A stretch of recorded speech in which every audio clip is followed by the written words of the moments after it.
Well, hello and welcome to our broadcast. Today, our class will be based on creating appliques for beginners.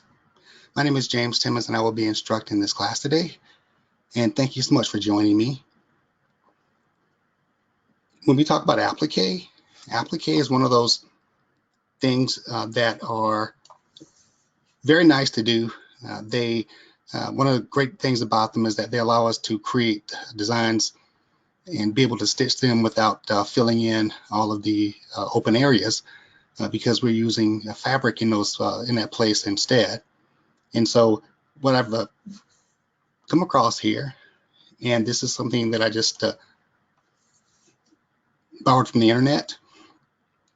And with this, and I'm going to show you today just how easy and simple it is to do applique in this program. I'm working today in the decorating program, and this class is again designed for the beginners.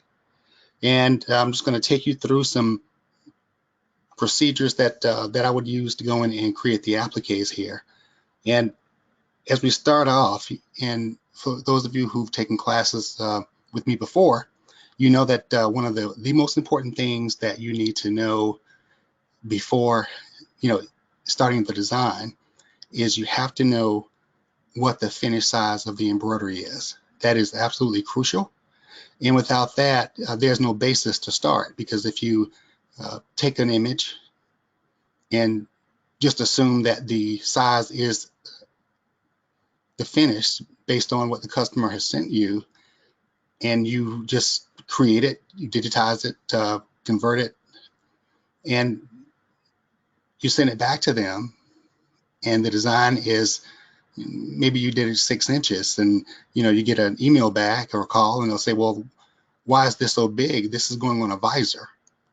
Okay, and so we don't want that to happen to us. It is a loss of time and energy as well. So the size of the design is going to tell all.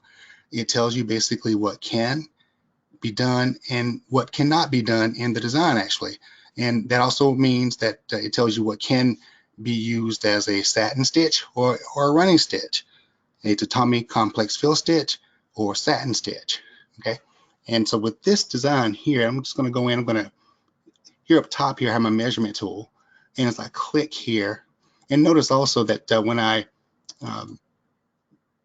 just move my cursor on top of a little arrow here, it tells me that this is measurement units. Okay, and it tells me also that I can use these to determine what type of measurement system I want to use here. Now quickly, I'm going to use inches because the size of this design, I'm going to make this,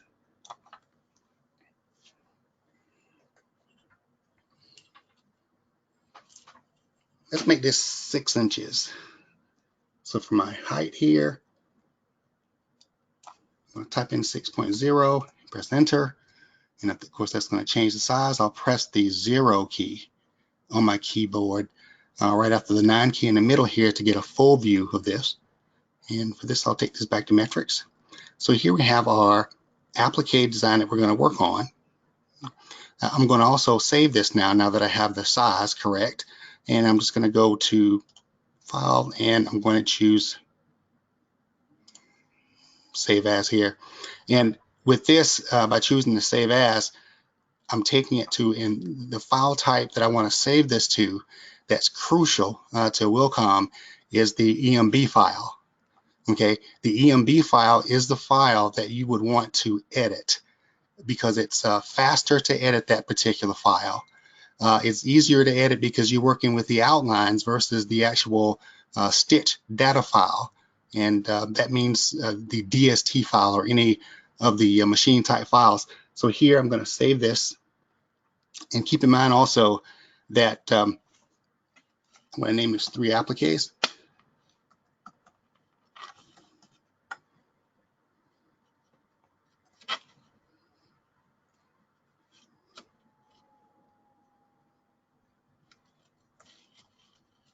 In class. And here on the bottom, we have our type here, because the file that we want to keep, the one that we want to make sure that we have the master copy of it, is the EMB file. When we go here and click the down arrow here, you won't see any machine stitch data file formats here, like your DSTs and your Barden files and your PES files. You won't see those here because, again, saving it as the EMB file is going to be the first thing that I do here.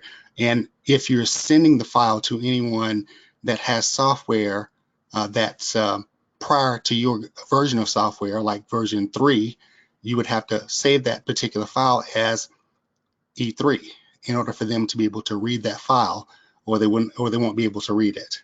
Okay, and I'll try that one here, and I'm going to click save. When you see this on your screen, this only means that in the version 3 that there may be some features in the version 3 that are not, in the version 3 that were not there that are in E4. Okay, and this is just to tell us basically that it's not anything wrong with the design or anything like that. It's just that some of the features here may not be in version 3. I'm just going to click yes to confirm this. Okay, now what we have here is we have our applique tool here that we're going to be working with, and we have our design. Now, with this design that we're working with today, this is a fairly simple design that we have here that we're working with today, and we're going to go in and we'll go in and we will stitch the leaves, and we'll do the applique here on the inside is what we'll do with this. Now, with this that we have on our screen, I'm going to lock this on the screen so that it doesn't move, because as I'm working, what we don't want to happen is if we're doing something and we accidentally do something like this and throw it off. And so with this, I'm just going to go in.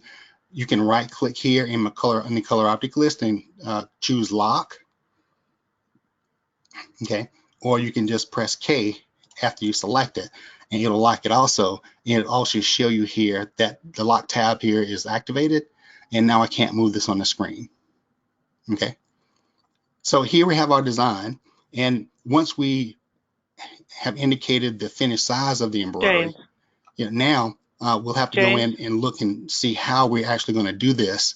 And in order to do this, I just want you to take a look and determine, how you're going to do this.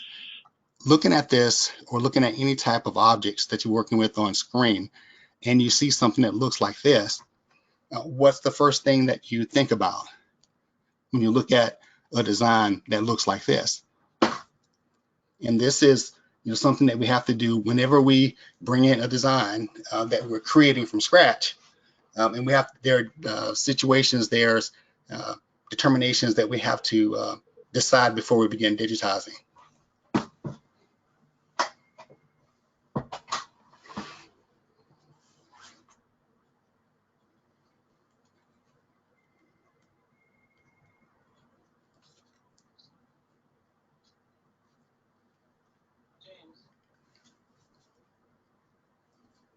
I'm in class.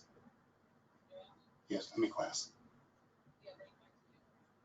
Oh, thank you. Jeez. Okay, thank you.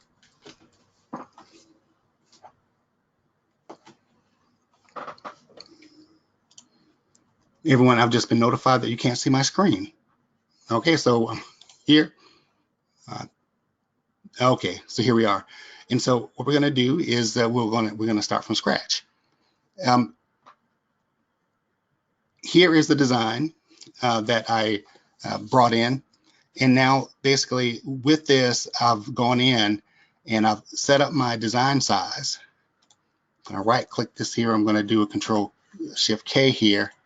Now the original size was this. I'll take it back for you. And I do apologize, guys. Now right now, with the size that we have here, it's very important that when we are doing applique, the size is going to mean a great deal, because once you bring the file in, and once you begin to start working with the design, what happens is, we have to determine what the finished size of the embroidery is, okay? And that's going to be crucial. So once you bring that design in, then we have to go in and position it on the screen and to prepare it for us doing the work for it. So right now, we're going to make this design. We're going to make this, I'm going to navigate here up top and choose my measurement here, which it tells me that I'm able to change this from metrics here to US, and we're going to make this 6 inches tall. And so I'm going to just navigate here to the bottom and change the height here. I'm going to make this 6.0 and I'm going to press enter. So now we have the finished size of the embroidery. I'm going to press the 0 key right after the 9 key up top to give us a full view. And so now, and for me, I like to center the design also on the page as well. If I grab this and move it over, the center of the design, or where this is here, this is actually the center of the design here. And by looking at that, I want to actually center this design actually on my page as well. And so you can do that by, you can just grab it and drag it. You have your lines here for your center and the outside here of your shape. You can grab it and move it here, or you can navigate down to your position X and Y. I'm going to highlight this here and press 0. I'm going to press tab to go to the next line, and I'm also going to press 0 here, and I'm going to press enter. So that will center it automatically, and so that now it's actually centered on the page and inside the design also with my white crosshair in the center. Okay, and now I'm going to save this. Now, when we save our designs, we want to make sure that you save the original files as EMB files. Those are our proprietary file extensions, and they're like a foundation. Okay, and so here I'm just going to navigate here to the file drop menu, and I'm going to choose Save As. Okay, once I select Save As, it'll give me an option to place that somewhere on my PC. And on the bottom, we have the Save As type. And by looking at this, now when I click the down arrow here, it gives me options here to only save as EMB files. And this is what's going to happen when you go and you save the file, because we want to first lock this in. We want to save this EMB file first, because this is the file that we will want to be able to, if you had to edit anything, it's easier, faster, and more productive to edit the EMB file whenever possible. Okay, and we know that there are going to be some instances where you'll get designs in and you open them up as machine stitch data files, but this here, what we're dealing with here now, is the EMB file. That's the one that we want to save, make a copy of, and archive. So I'm going to click save here, and it's saving here to, I chose E3 from my list here purposely, just to show you what it's like to save a design for someone who has a software version prior to yours. It could be E2, E3.0, and by using E4, once I click save here, it tells me it already exists here. As I click yes, this is what pops up on your screen. Okay, when you go in and you save that to a version that's prior to your version. Okay, and it doesn't mean that there's anything wrong here. It's just that, given, let's say if it was a E2 and now I'm using E4.2H, some of the features in 4.2H may not have been in that prior version. And so that's why you get this pop-up here on the screen. But basically everything is going to be saved. There shouldn't be any problems with this design, and you're just going to verify by clicking yes. Okay, locking the design on the screen. In order to not accidentally do something, oops, like this, we want to make sure that we lock the design on the screen. And so I'm pressing 0 here. Now here, I like to have my object properties up as well as my color object list here, because I want to be able to see on screen and I want to be able to actually have access to those objects here inside my color object list here as well. And I can right click here and choose lock, which tells me here that the K is the shortcut key for this. Okay. Or I can just press the K on the screen. I'll just choose lock here. It shows you here our little lock tab. And I'm going to save this again here because now the design is actually locked on the screen. As we continue. So now we get into the sizes of the columns and everything, and I'm going to navigate back to my measurement tool here and go back to metrics. That's what I work with. And so right now, looking at this design, what do you see? And it's very important, you know, when you're taking a look at these images, you know, what to look for. And if you're new to this, I mean, you just have some patience. It will come. Going through the correct procedures and to which to do these, you know, as you do them every day, you will get faster. Okay, and that means that's going to take some time, but you will get there. You just have to be patient. Okay, now what I see when I look at this, I see symmetry. They're all the same shapes. They're different colors, but they're the same shapes. Okay, and that always makes me happy because you know what? That means that I don't have to digitize this 3 times. That means that I'm going to digitize this once, and I'm going to use the copy and paste feature inside the software or the duplication feature inside the software, and that's how I'm going to finish this, and then I'll go in and I'll just change the colors. Okay, and to me that's just fantastic. I just love it. Okay, and so right now here is our Applique tool, and so as we look at this, we have to determine what we're going to do first and what we're going to do last and everything in between that. Okay, we have 2 appliques. I'm going to zoom into this one. I'm rolling my mouse button forward here. We have 2 appliques here. We're going to use fill stitches for these areas. So we'll actually stitch the leaves, but we have 2 appliques here that we're going to do for the flower. Okay, and so you determine basically at this point what you're going to do and how you're going to do it. We know that we have a stitch here. And if I zoom into this stitch, small satin stitch here that we see, and what do you see and what do you notice about this stitch here also? I mean, every little thing matters, and you'll get to the point to where you will know what to look for. And this is just to maximize the proficiency in how this design is going to stitch out and the quality that's going to be with that stitch out.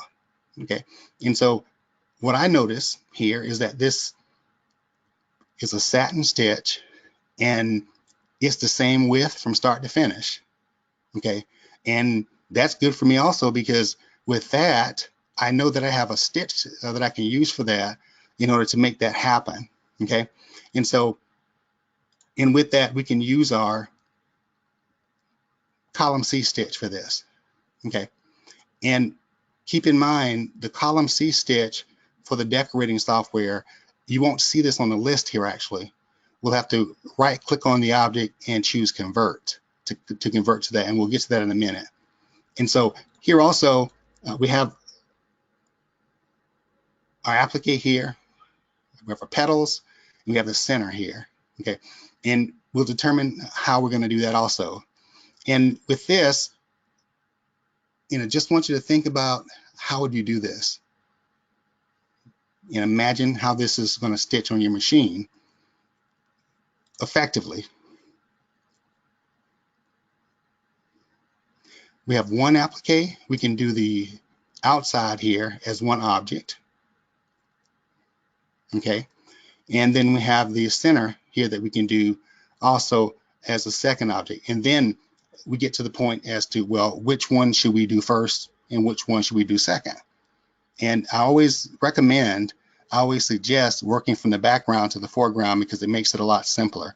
And you're also working in an environment where you are actually creating these objects on the screen in the same order that they will appear in real life. Okay, because you have background, You have a middle ground and you have a foreground.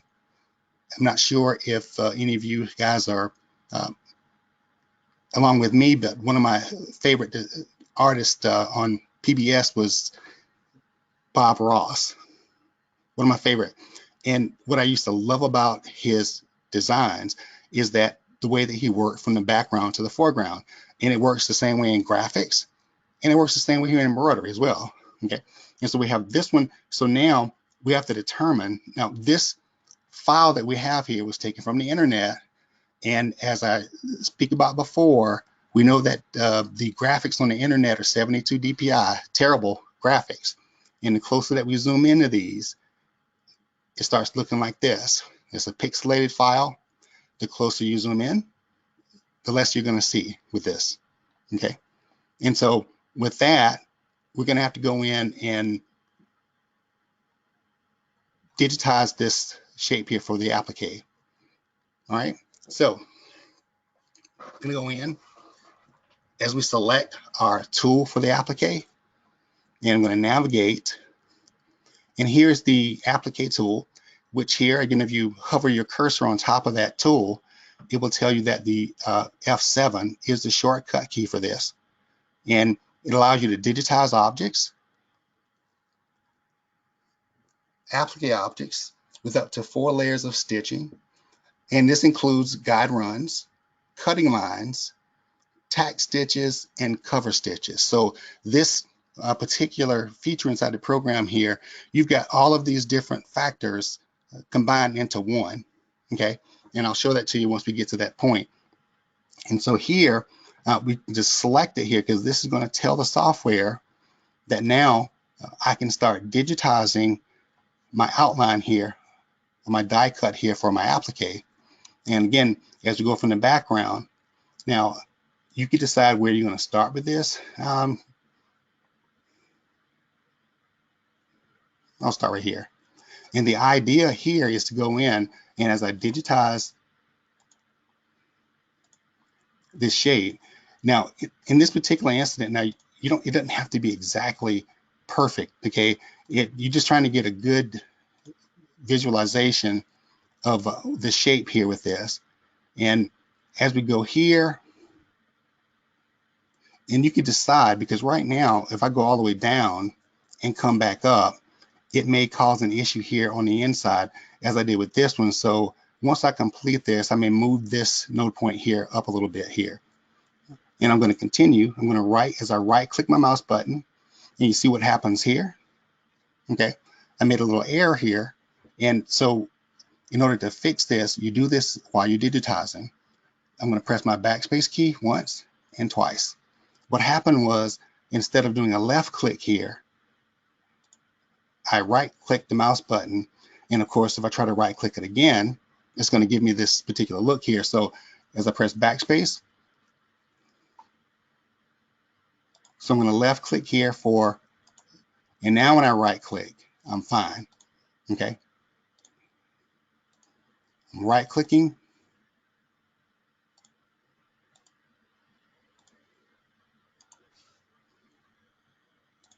whenever I go in, there's a line. Everything else,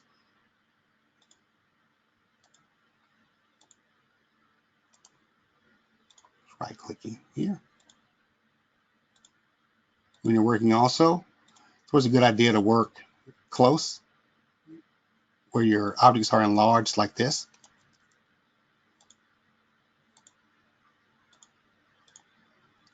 Right click as I continue with this.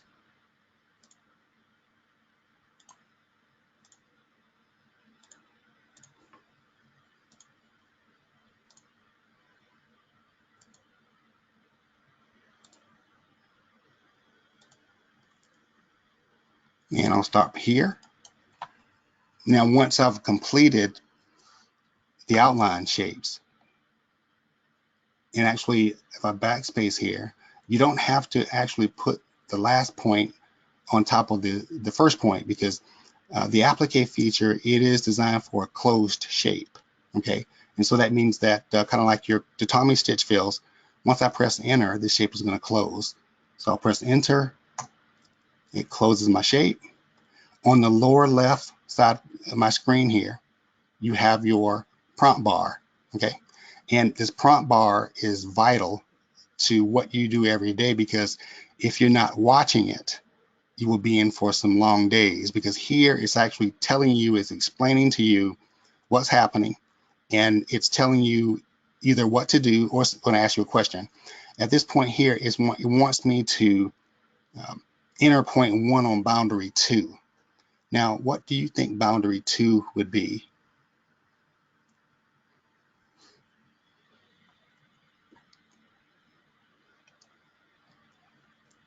I'll tell you this. Every time you do an outline, all outlines will in fact be boundary 1, okay? A donut hole will be boundary 2, okay?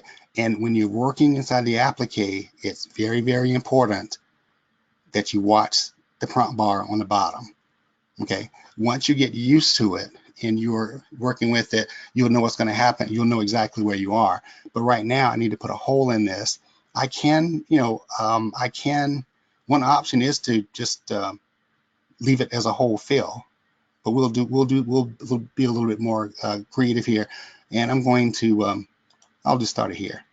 Right click.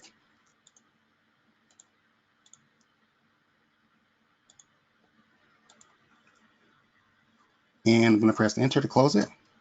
Notice on the lower left corner here now again, it's asking me for boundary 3.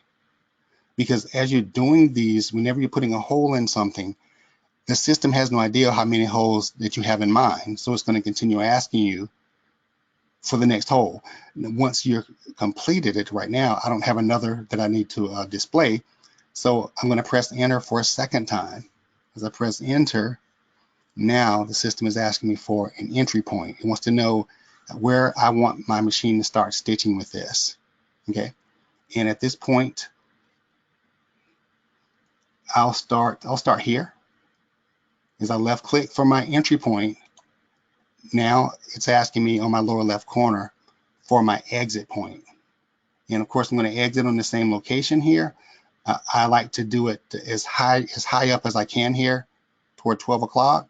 And once I choose and left click here, now the system is asking me for a frame out position, because I have to tell the machine how far I want the frame to move out before it stops. So about maybe 2 inches, I'll left click here, and you see what happens. So right now, once I choose that point, it's going to go in and it's going to fill in the applique like this. Okay. Now, what I mentioned to you earlier about the insides here, like you see here, and I did this on purpose because I'm going to press escape here also. And I did this on purpose because this, when we look at this, watch what happens now if I click on the outline here that I digitized, and I'm going to navigate here to my reshape tool. If I move this out, watch what happens. And I'm showing you this because this is sometimes how when you go in and you're using different shapes, when you're digitizing with it, you have an option to go in and make it easier for yourself. And it's totally up to you, because right now, if you see the shapes here, it's at my discretion if I'm doing this as a creative venture for myself, that I can just go in and I don't have to make these as close. I can move these out like this. And there's nothing wrong with you doing that, because especially if this is something that you're creating for yourself, like this is something here is like a creative type image here that I'm working with here. And so this is what I can do with it. Okay. You don't have to go exactly like the art is when you're doing something like this. It's not a corporate logo. This is something that's going to be used for something around the house. And so right now, or maybe for a church member or something like that. And so for something like this, I don't have to be as accurate here with the making sure that everything is straight here with these corners and things like that, based on what I'm doing with this. Areas like this, you can move those. And notice also what happens when you go in, and the closer that you move those to the inside, that corner here, it peaks basically just by shoving it a little further out based on the arc. Now, with this also, keep in mind that at this point here, I also have my tools up top here that I can choose from. I have mitered corners and I have cap corners. Okay, what the cap corners is going to do is it's going to give me the option here when I select or I deselect this here. The cap corners is going to give me an option that if I did want to go in and move this further in like this,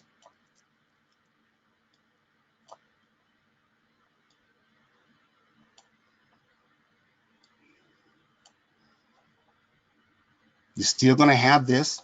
Now, so what happens is you can also go in inside your software. We have the ability to adjust the properties. With this, as this is selected here on my screen, it'll be under your effects drop menu. Notice if I click effects, it goes back to the normal object properties. But if I click effects here with this selected, here are my mitered corners here, so in my cap corners. So how can I adjust or change this to where I can control this corner here better? Well, one option that you have here is you have your caps here below 45 degrees, and you can click your down arrow here and change the where it caps with the cap corners here, but it's going to have to be pretty extreme. If I go in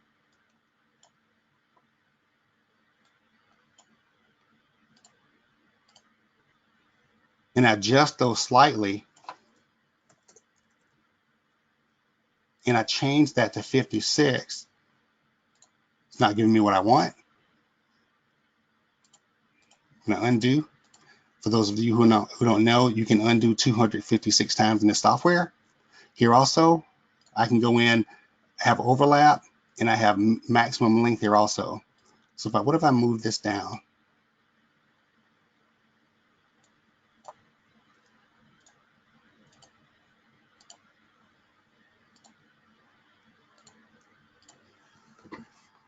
If I take both of them off, this is what I'm going to get here. And that's what I don't want. So your option is here. As you see this angle here, and you see how it goes in. Now, you also, the further that I move this out, it's going to give me this particular angle here in this corner. Okay. And so with this, with the die cut piece here underneath that, so I mean, you're basically determining, how this is going to look once it's finished actually. And you know that you have a column stitch here on the inside that has to connect here to the inside here also. And so all of these are things that you're thinking about or that need to be thought about when you're actually doing something like this. The main thing here with this is making sure that the die cut piece is in good order here and you have a nice decent shape with it, okay? And so everything else that we do here, we'll go in and make the necessary modifications for it.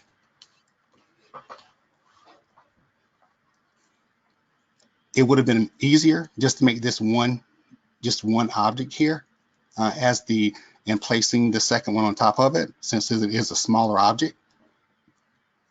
And so I'm going to give you both ways basically to go in and to do this actually here, but we'll start with this one first.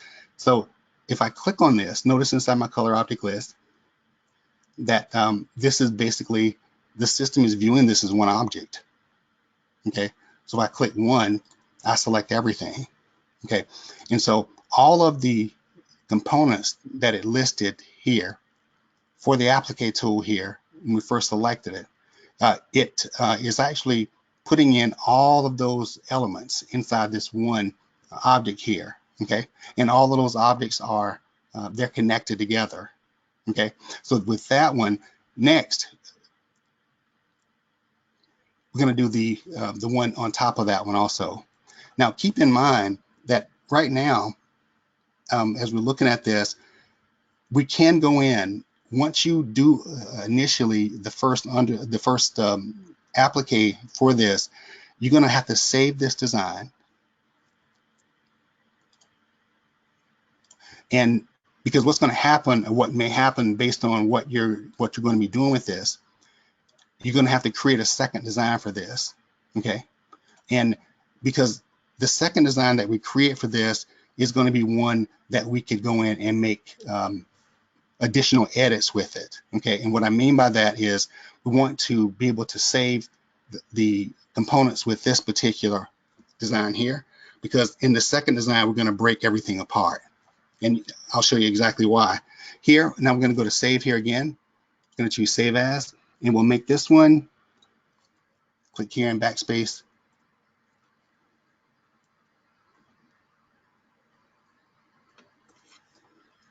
number 2, _2, and save this as the second imagery.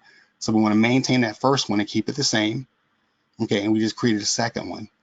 Now at this point here, our options would be to go in and we could adjust the settings here for these, because we have a fill here on the inside that can't be there. We have a cover stitch here that can't be there, okay? And so it can't be there because we have a piece of fabric here that's going to go on top of that, okay? But we do need the tack down stitches underneath this, okay? And so right now, as we look at this, we have to determine now how we're going to do that. Because this is the second design that we've done, we can actually edit and we can break this one apart. And the reason why we're breaking it apart is because, and the reason why you have to maintain at least one of these as the full design is I'm only doing 3 of these, okay? There's no need for me to send it out to a cutter because I don't have 50 dozen that I'm doing, so I'm going to actually trim these in place. And in order to trim it in place, I want to be able to print out the die cut piece for me at 1:1 that I can cut it out and trim it myself. How do I do that? I'm going to navigate over. You have an option here that you can choose the print preview. If I select print preview here, it's going to take me to the print preview page, okay? And under my options tab here, I want to make sure that my applique patterns here are selected. That's very, very important, okay? And once I click OK, and when I go next page, this is the next page that is showing me the production worksheet. If I go next page, this is my color film of my applique. It shows me all 3 colors here, and this is the color sequence of that, okay? If I go next page again here, it shows me the production summary. Again, there's my little die cut piece. It's at 1:1, and this is the reason why we want to leave that first design alone. We don't want to go in and we don't want to break anything apart in that, because we want this file, okay? By breaking apart the object on the screen and taking it out of the applique feature, it will not print this for you. You will not see this page, okay? And that's the reason for it. I'm going to close this out. All right. So with this one, I'm going to go in, and so right now, this is how this is going to stitch out. I'm going to press D, or I'm going to navigate here up top to show the bitmap here. As I left click it, it hides the artwork. If I click it again, of course, it brings it back. Okay, so let's do a run through with our stitch player to see exactly how this design is going to stitch out.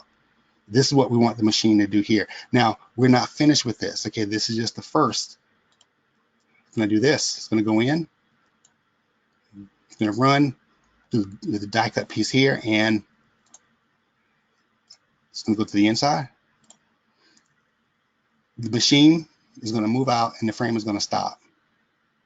As I press start again, it's going to go in, and you see what it's doing here. But notice also that this is not correct, because this would be the type of applique that I'm going to do if I'm actually going to send this out to my applique cutter or create a cut file from it.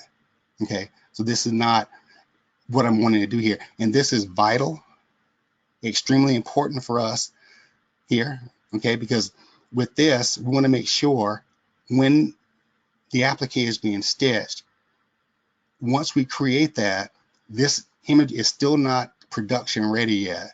And this works the same way when you're converting an object from Corel Draw.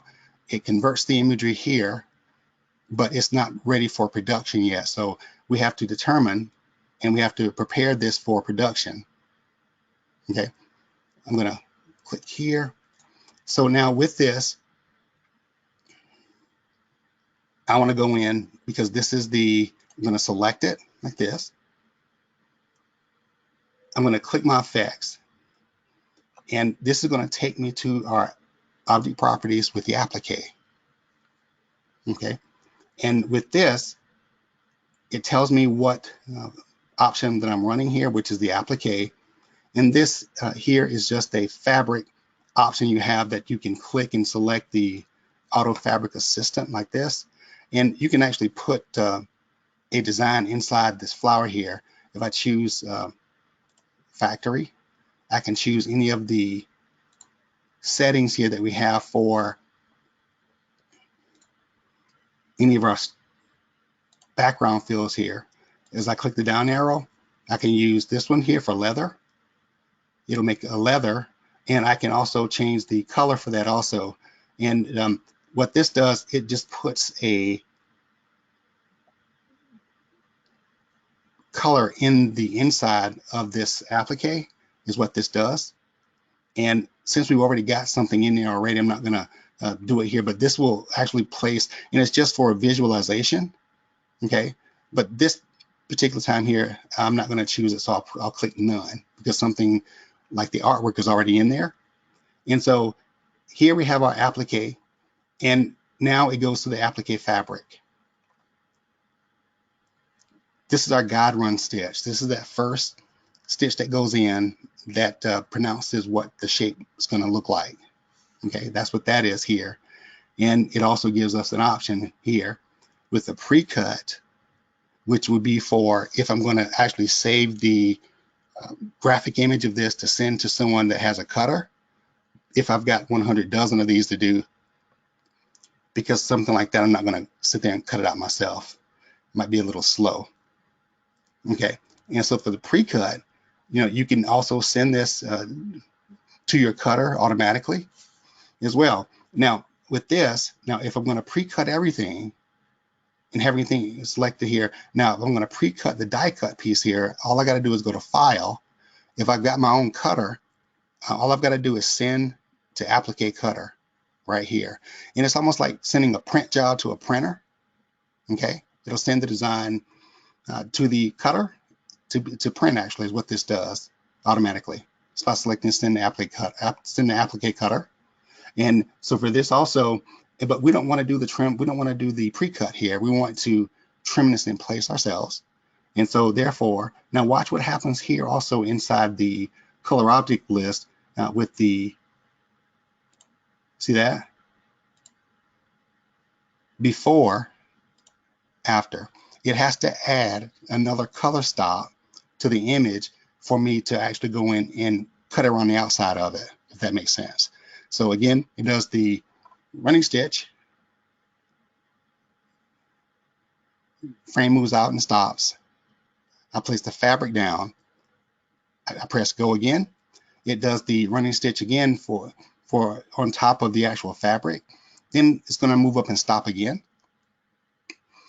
And then I'll cut my little garment around the edges as closely as I can. Okay, and then I press start again. Then it comes back in and does the tack stitches. Now, so we'll use the trim in place. It shows us the stitch length for this, which is at 2.5. Offset's at 0 here, which is at center. And we have to tell the machine what to do in this process. Okay, so now we're setting everything up for this particular applique here for the machine. I don't want to use a color change when the frame moves out for the first time. I want the machine to stop. Therefore, I select stop. Okay. And so once again, it programs the machine and forces the machine to stop. Okay. Now, once the machine stops, how do I want, when the machine comes back up, when it starts again, what do I want the machine to do? Okay. I want it to do my tack down stitch. Here we have an option here.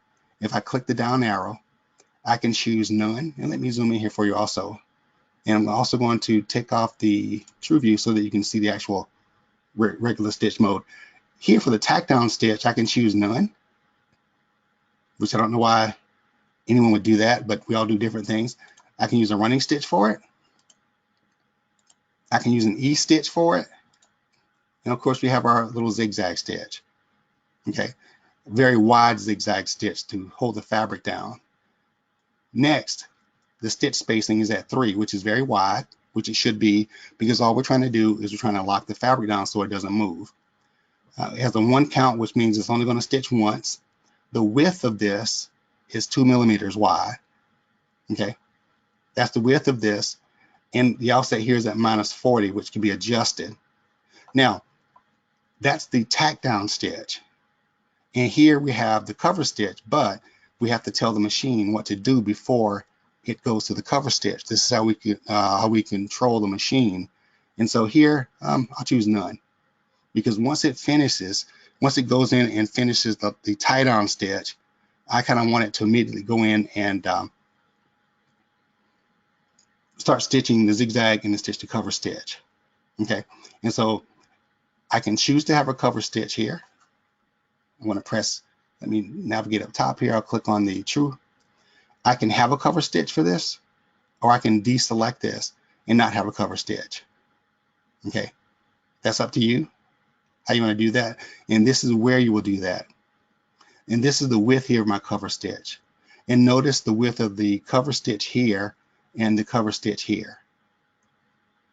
The cover stitch here for the tack down stitch is half of what it is for the cover stitch. Okay, and so that means to us, if in fact you've done something that requires a much larger width, and if you, let's say that if you were doing something and it needed to be 6 millimeters wide, in this case you must go to the tack down stitch and you must do 3. Okay, it has to match the proportions with the cover stitch. If not, you may have a problem. Okay, just keep that in mind. Whatever this is, this needs to be half of that. Okay, I'm going to undo this.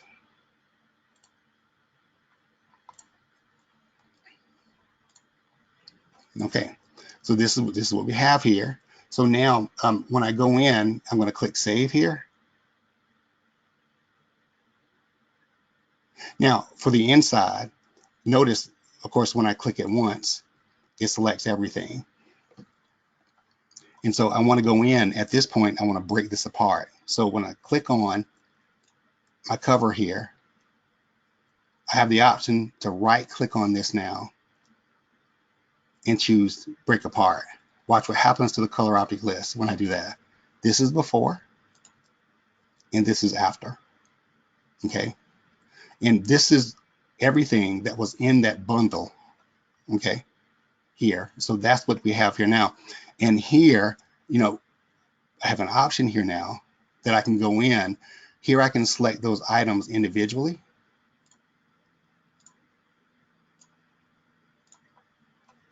Or I thought I could. See what happens?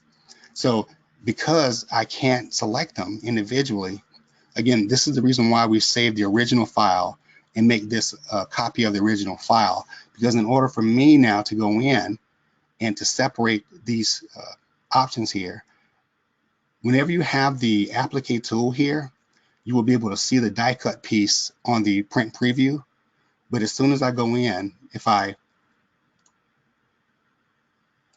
right click this and I break it apart again, now it becomes a regular object. Okay, and now when I go, of course, to File, if I choose the print preview,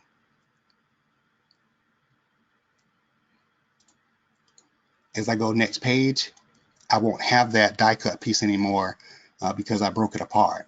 Okay, and again, that's the reason why I did that. So right now, what I don't want here, I don't want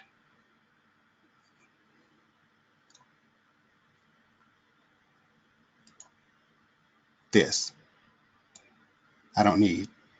Okay, because this, you know, when this actually goes in, this I don't need anymore, so I can go here and I can press delete to get rid of it, and I'm going to click save. because it's important for me, because there's a hole in it, I need to have a tack down stitch on this also, but I can still run everything else with the applique. Okay.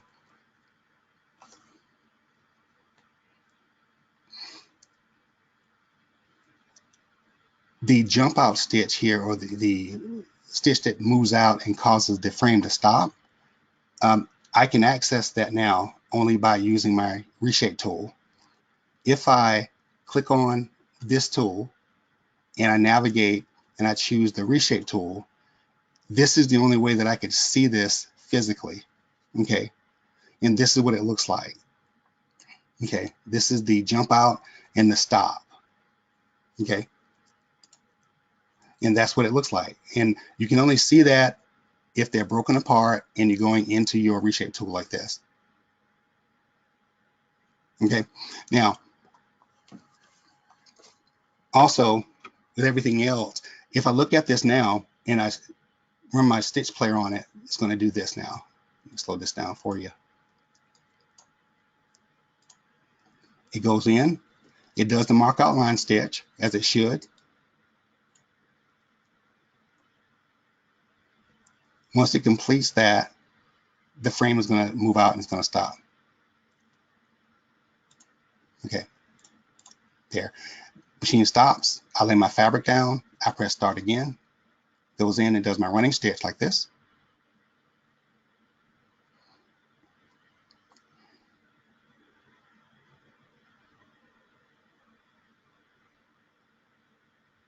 Frame goes out and stops again. I press start. Now it's going to come in and do my lock down, my tack down stitches for me like this. And this is pretty much how we go in and we control this particular part of this, creating the image here with this design.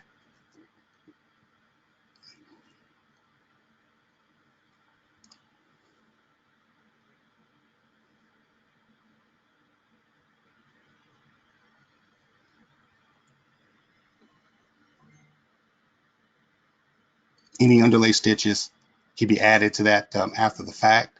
If need be, you can do that after the fact. But here basically is how that is going to run here for the first applique. Okay, here. And I'm going to save this again here. So now that that's completed, as I navigate up top here,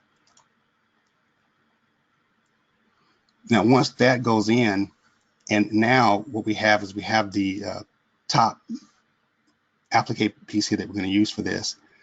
With this one, when I go in, now with this, we also have these stitches here also that are going on the outside.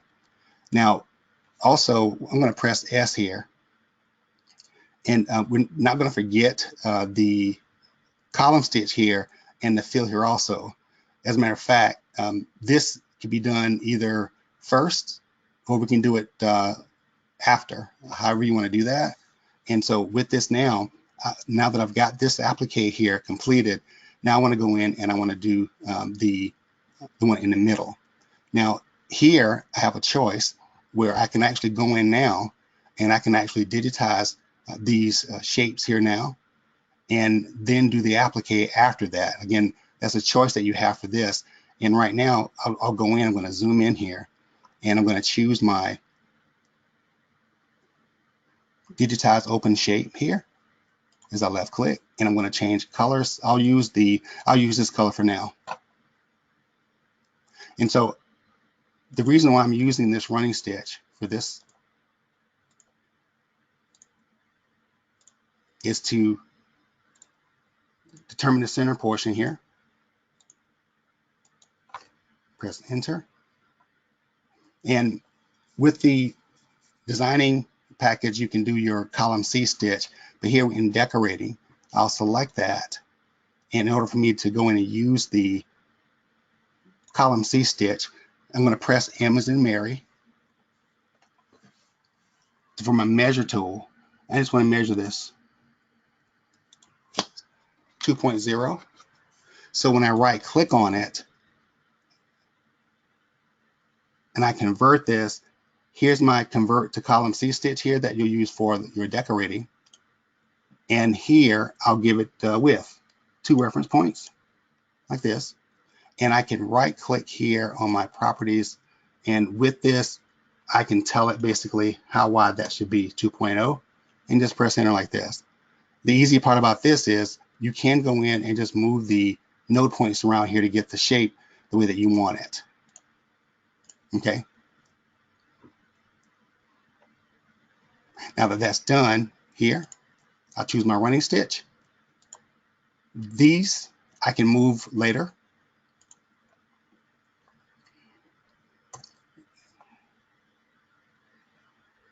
And do here. And make sure that I grab the open shape and I select the run for this. And all these little shapes here, of course, I can go in and I can move those later. This one, I'll stop here. And for the run on this one here, I'll just go in.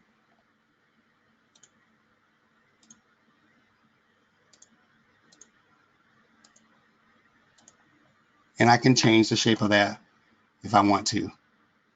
Okay. And again, as I right click this one, I'll go to the bottom here and I'll change this to a column C stitch. And notice something. Notice that it remembered the same width that I did the first time here. And so with that, it made it exactly the same width. Okay. Here, as I go back here to I'm going to press my space bar and go back here to my running stitch like this, and I'll do the next one. Press enter to stop this. And again, as I go in,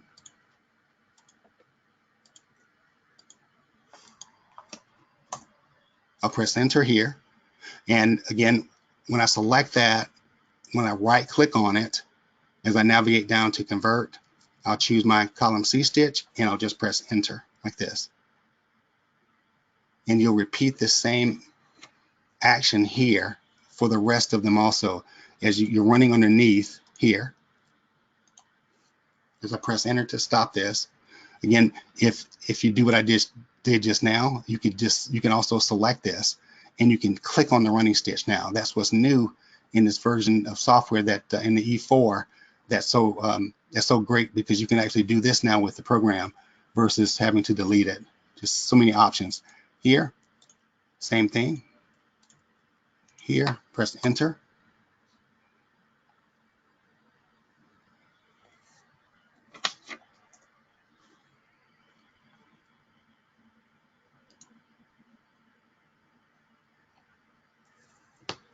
I'm going to press S here. I'll leave it.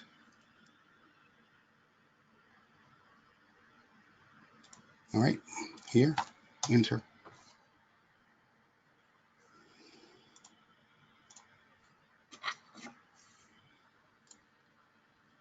Same thing here.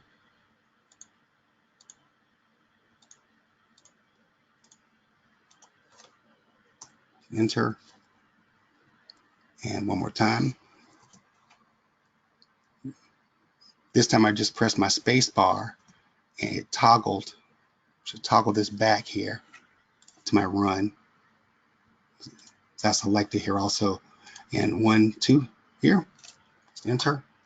And then I do my center run like this.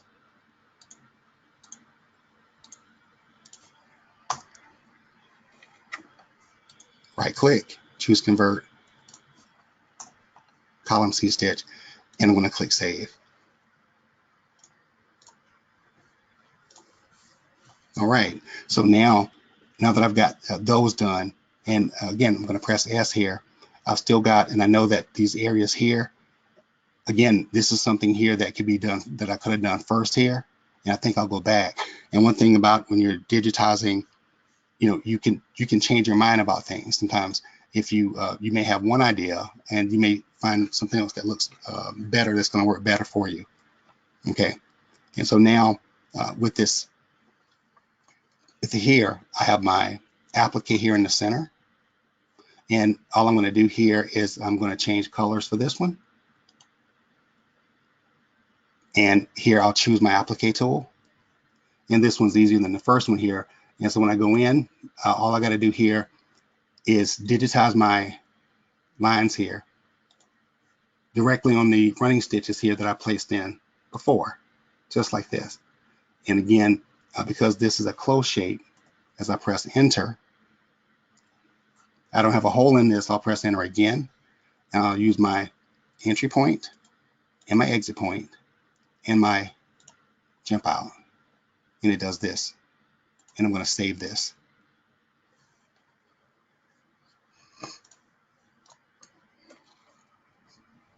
Okay, so now I've got my applique here, and with this particular applique here, again, you decide basically what you're going to do with this. As I select it, you have your applique properties. This will be a trim in place. I do want the machine to stop, and none for the second option here again, and I'm going to press save. Okay, and so now with this, I can go in, I can select both of these items here now,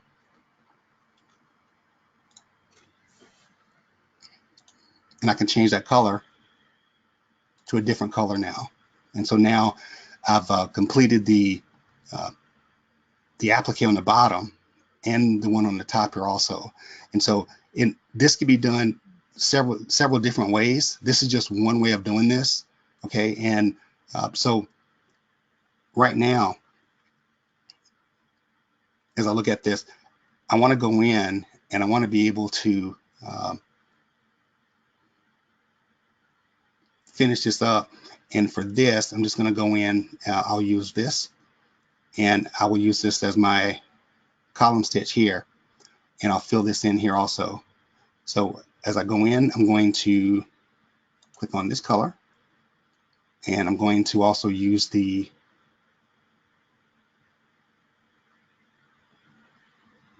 is your digitized close shape,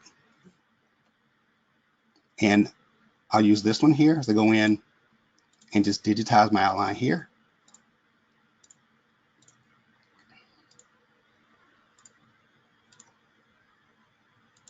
Press enter, and I'll do my entry point and my exit point here, and it goes in and it fills this in. Now I'm going to measure this also. I'm going to press escape. I'll navigate to my measurement system here. I'm on metric, so I'll press M as in Mary. Now, if this exceeds 9 millimeters, it's a very long stitch. What do I have here? It's 15.82. Okay, and so once I determine that, you know, what I could do, or one option that I have, is I can go in, I can make this a tatami stitch. And this is, I want you to watch this also. I want you to see this. This, if I press my true view, doesn't show up. Okay, but if I take off the true view, whenever this is what you do not want to see on your screen, the dotted lines. The dotted lines basically tell you that now these particular stitches here have now become long jump stitches. What you always want to see are the solid lines. When this becomes dotted lines, your machine is stitching, and when it gets here, it starts making that noise, ka-choo, ka-choo, ka-choo, going across. That's what this is here in a bird's eye view, is what you're looking at right now. Okay, and how do I fix that? I could go to fills, and I'm going to click on my true view here. I could choose the auto split like this, to split those like that. I mean, it's always an option. I can also choose the tatami stitch to fill it in like this also. Okay, and again, there's so many options that you have available that you can use at your fingertips that make the whole situation a lot better actually. And so now, if I go in with this and I'm looking at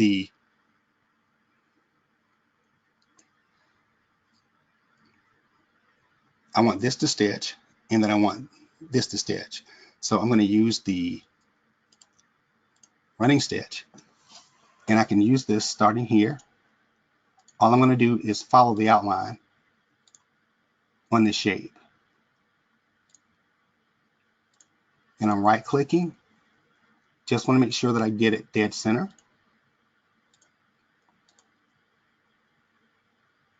And I'm going to stop here. Press enter. This is what it looks like.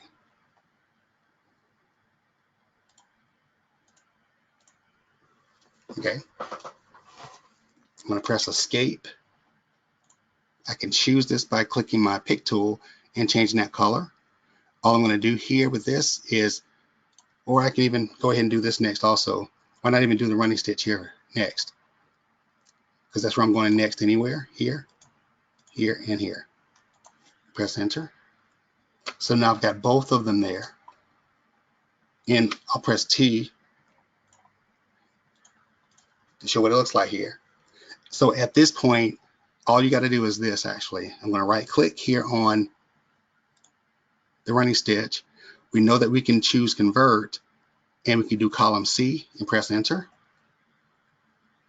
Press escape, right click, choose convert, convert to C, this. That's all you have to do for something like this.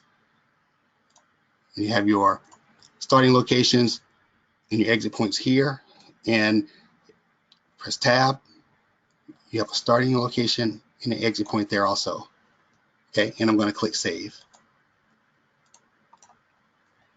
Okay, last but not least, we have the satin stitch here, which we can, again, I'm going to choose that one. We'll go in dead center, just like this. If the shapes that you're using are not work, if they don't look nice at all, just change the shapes. You can adjust them by going to H for your reshape tool, and you can move them and change the shapes so that they look nicely. Okay, here, there, and once you right click and you go to your convert tab, you're going to go to your column C. It knows what width to use for it, this, and it's the same width from start to finish.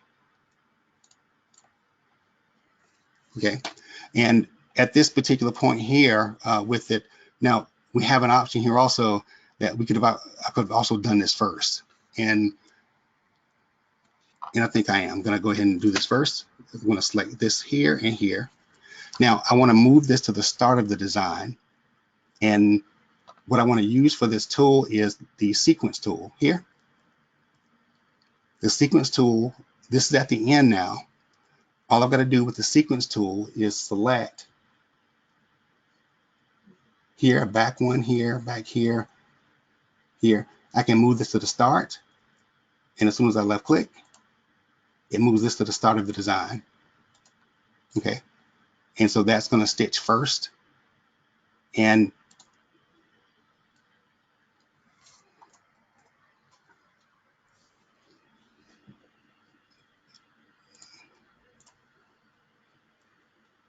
so here is our design.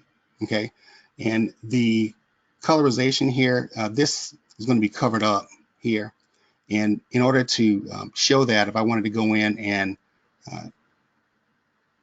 fill in the background here in like a color just for a visual, with this one, because I've already broken it apart, it doesn't give me the option now in the but for this on the top, if I wanted to do this one, I can still go back to my specials here. I still have my applique. If I wanted to fill this in, just to cover that up here, I could always go into my applique color here, and I can choose the factory color. I can go in and choose the fabric type here, and I can give it a color. And it looks like that. Isn't that cool? And it just, again, it's just a visual to cover this up, and so that to not see the running stitch underneath it, basically, is what that does. And so that's what you can do with this. And I'm also going to, at this point also, once everything is completed with this, I'm going to navigate here to my edit drop menu. I want to select by stitch type. I want to choose satin stitches and click OK. Now for this, I have the option here to go in to my underlay settings here and determine what type of underlay stitch I'm going to use for those. And for that, let's leave it at a single underlay stitch here. Complex fill stitch, I select it here. First underlay here will be my tatami, and second here would be my edge run underlay stitch for the tatami. And I'm going to click, I'm going to go to design. I'm going to choose remove small stitches. This is our small stitch filter. The default's at 3/10 of a millimeter. I like to make mine 5/10. It will go in and take away any small stitches that are less than 5/10 of a millimeter from the design. Okay, and I'm going to save this. Once everything is complete here with this, at this particular point here, you can just go in and just select with Control D to duplicate, and use your arrow key at 3 o'clock to slide it over like this. Control D, and use your arrow key at 3 o'clock like this, and just slide it over like this.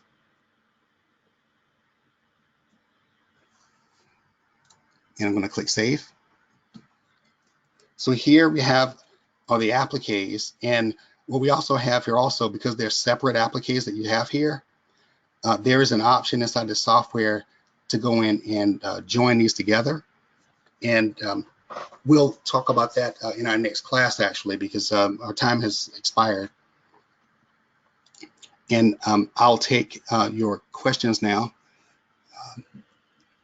All I have to do here now is just going to change the colors. And we'll finish this in part 2. Okay. All right. So sorry about the screen.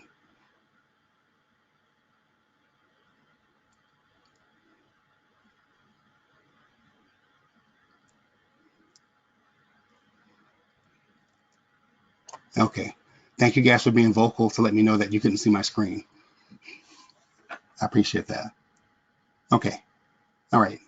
So so now I'll answer your questions. Let's see here.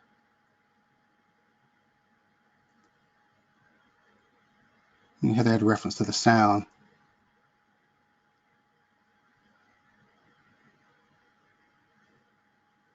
Let's see here.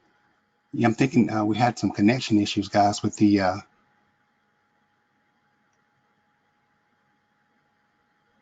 let's see here.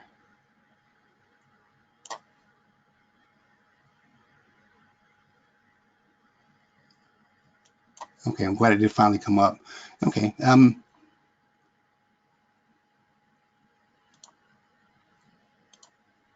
Pete has a question. The next class for this one, I think, is I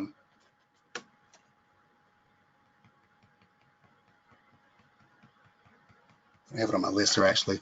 If you go to the website, actually, some of these classes, some of them they may have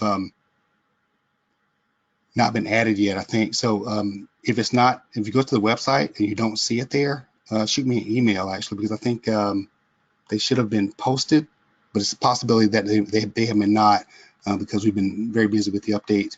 So shoot me an email. I'll go in and I'll check also. And if they're not on the website, give them a few days. They will be on the website.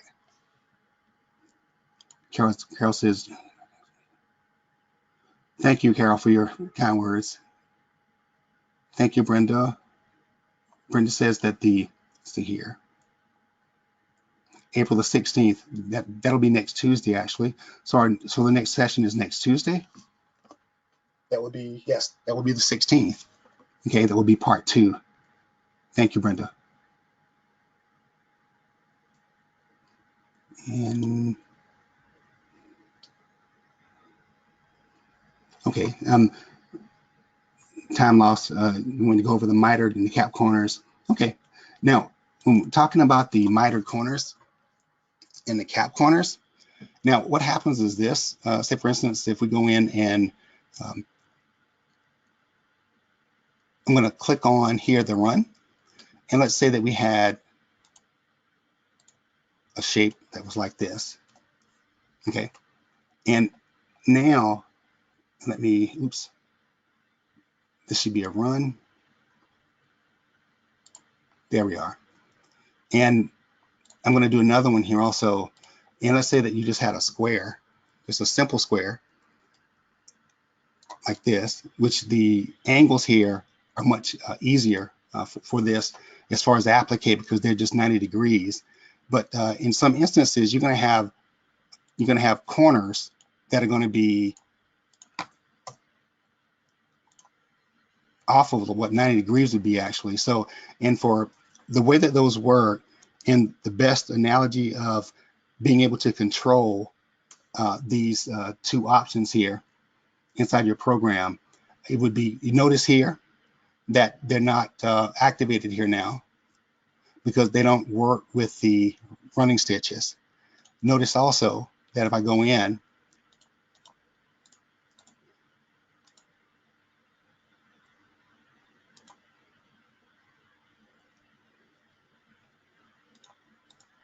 like this,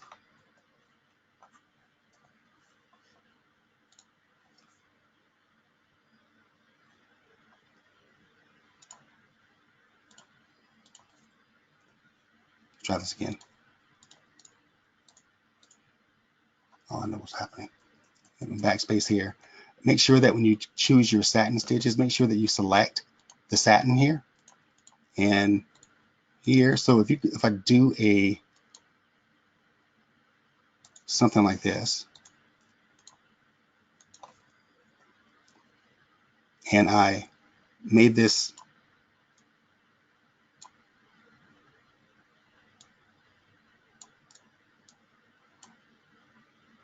distance here really long, and so at this point here now, as I look at this, this is pretty big here. Let me take it down. There you are. And so right now notice with this type, if I go in, once I select that and I choose the cap corners for this one, or I select this one, it doesn't do much for these type objects like this. So when I go in, so whether I choose here the first option for the cap corners or for this one with the miter corners, it doesn't do anything. Now if I click here on the inside here inside the properties, it doesn't do anything either. And that's just for regular digitized column stitches. Okay, so now let's take a look at what it does with the column C stitches. So if I right click and I choose convert here to the column C stitch and I give it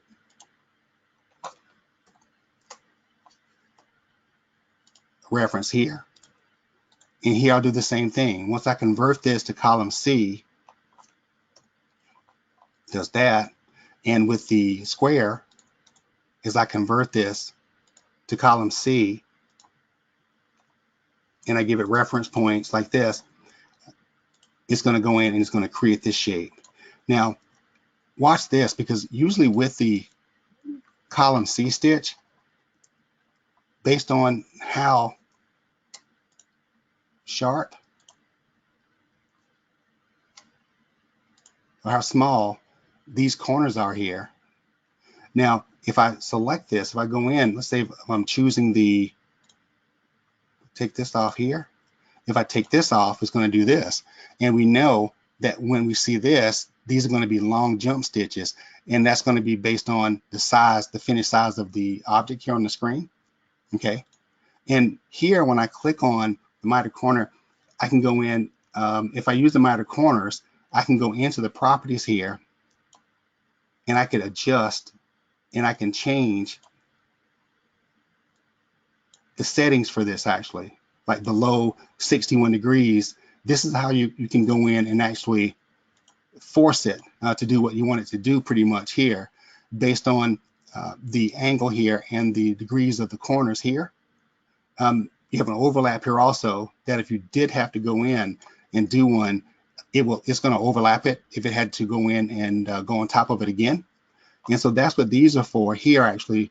And you could play with these, because sometimes, you know, depending on what type of corner that you're using for these, you can do it's going to do different things pretty much. So with this, as you go in, this will be based on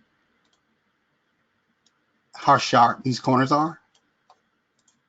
Because if I right click here and I do something like this, you see what happens? Okay. And so for something like this, I may not want to use that. But if I don't use this, now I've got all these jump stitches. But if I try the cap corners, it's going to do something like this. And so, and with these different angles that you're using inside the program, sometimes it's better just to digitize it, maybe manually, but that would depend on how sharp these corners are here.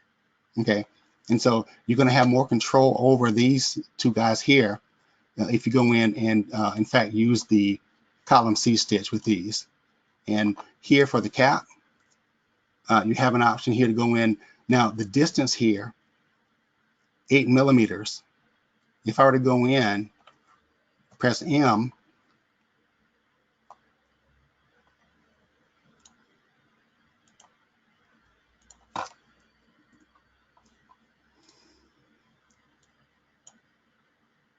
if I go in and begin to change these, now the further that I go up, the worse it's going to get with these. And again, these you have to play with because it depends on the shape of it. But if I go here for my cap below and I move this up, again, sometimes you may not have any reaction at all to it based on how that shape is going. Like here, if I make this the width 4.0 and press enter, there's not going to be much that's going to move with it here. If I do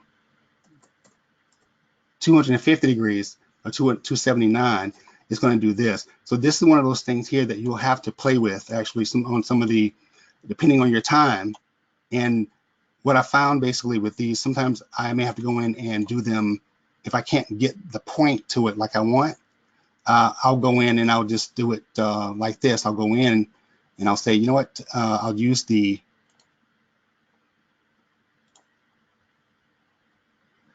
digitizing tool and I'll just start here with this. And I may do something like this. I may go in and see that distance is really wide right there also. At 9 millimeters is pretty wide. So for something like this, you may end up going in like this all the way to the end. Press enter. And then starting again here and coming back down. And it just depends on the angle and what you're working with that. But that is something that you have to play with. Very nice tool. And again, those are your miter corners and your cap corners. Okay. All right. Thanks, Heather. Lisa, thank you so much. Okay. Any more questions for me? And just to let you know, I did start from the beginning. And so you will have the 25 minutes that was lost in it. You'll have those on the recording. Again, my apologies.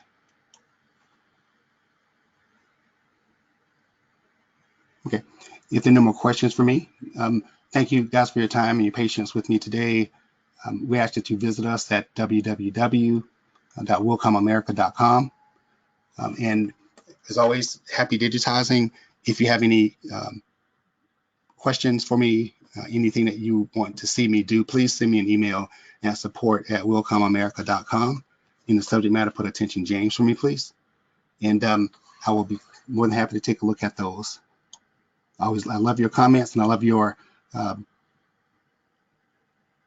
emails that you send to me. And if there's anything that I missed, just let me know, please. Let's see here. And I have no more questions for you? Nope. Okay. All right. So you guys have a wonderful evening. And as always, happy digitizing. Thank you so much for your time. Good evening.